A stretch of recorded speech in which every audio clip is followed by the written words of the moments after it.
Dmitry Smirnov, seorang imam besar Kristen Ortodoks Rusia menggemparkan ratusan jemaatnya saat memberikan kultum dalam sebuah gereja pada hari Minggu beberapa waktu lalu. Dmitry Smirnov menyampaikan sebuah khutbah gereja yang menggemparkan di depan ratusan jemaahnya. Dia mengatakan masa depan Rusia akan menjadi milik pemeluk Islam.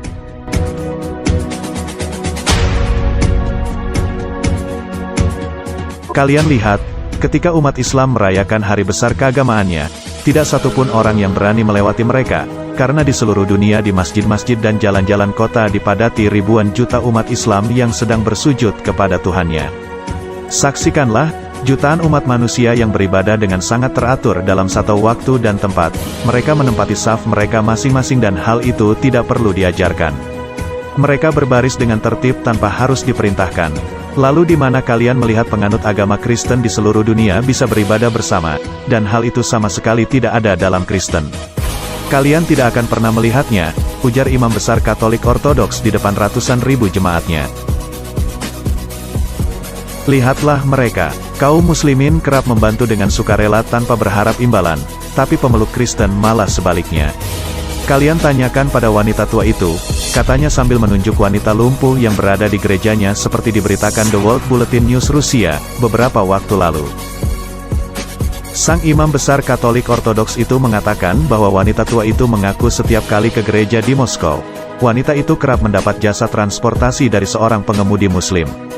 Pengemudi muslim itu selalu menolak tiap kali wanita tua itu ingin memberi bayaran atas jasanya.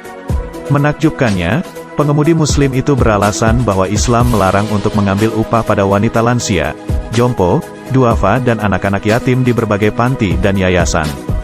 Dmitry Smirnov telah membuktikan bahwa Islam mewajibkan umatnya untuk menghormati orang tua, terlebih lagi orang tua yang tak berdaya. Ia bahkan mengakui bahwa pribadi pengemudi muslim tersebut tidak dapat ditemukan pada pemeluk Kristen yang mengajarkan kasih.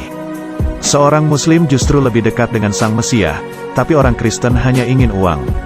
Apakah kalian tidak merasakan, bagaimana dalam prosesi penebusan dosa, siapa saja harus membayar pada pendetamu entah itu miskin atau manula wajib memaharkannya sebagai ritual pengampunan dosa, ungkap Dmitry yang seketika membuat ratusan jemaat yang mengikuti misa imam besar Katolik itu terdiam dan merenung.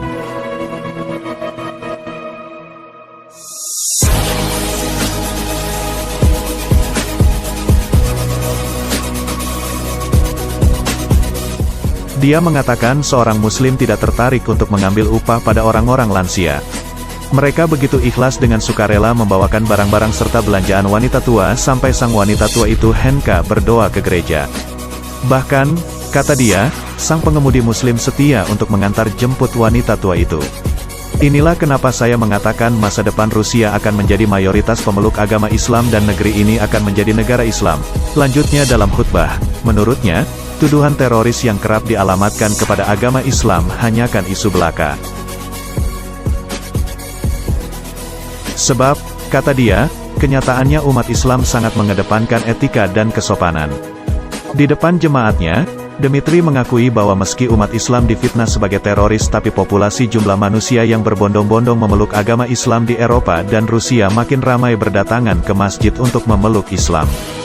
Karena mualaf tahu betul bahwa Islam tidak sekejam yang dunia tuduhkan, lanjutnya. Dmitry melanjutkan bahwa sekarang dan selamanya masa depan Rusia akan menjadi milik umat Islam mengingat populasi muslim di Rusia sudah mencapai 23 juta.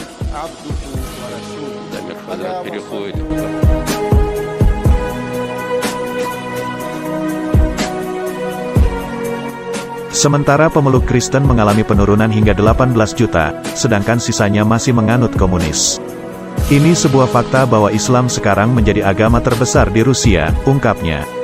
Kemudian, sang pendeta mengakhiri khutbahnya dan turun dari mimbar dengan berurai air mata sambil meninggalkan jemaatnya yang masih terpaku dan haru.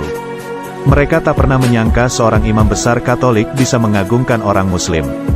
Sebagian jemaat ada yang menangis menyadari bahwa ajaran Islam ternyata berbudi luhur dan Islam tidak layak disebut dengan kata teroris. Subhanallah, meski hal itu disampaikan oleh seseorang yang bukan Muslim, namun hal ini membuktikan bahwa di dalam Islam diajarkan tentang akhlak mulia, saling mengasihi, dan toleransi. Hal ini juga membuktikan bahwa yang dikatakan orang-orang yang menganggap Muslim adalah teroris itu sama sekali tidak benar. Semoga umat Islam akan lebih berkembang di seluruh negara di belahan dunia ini.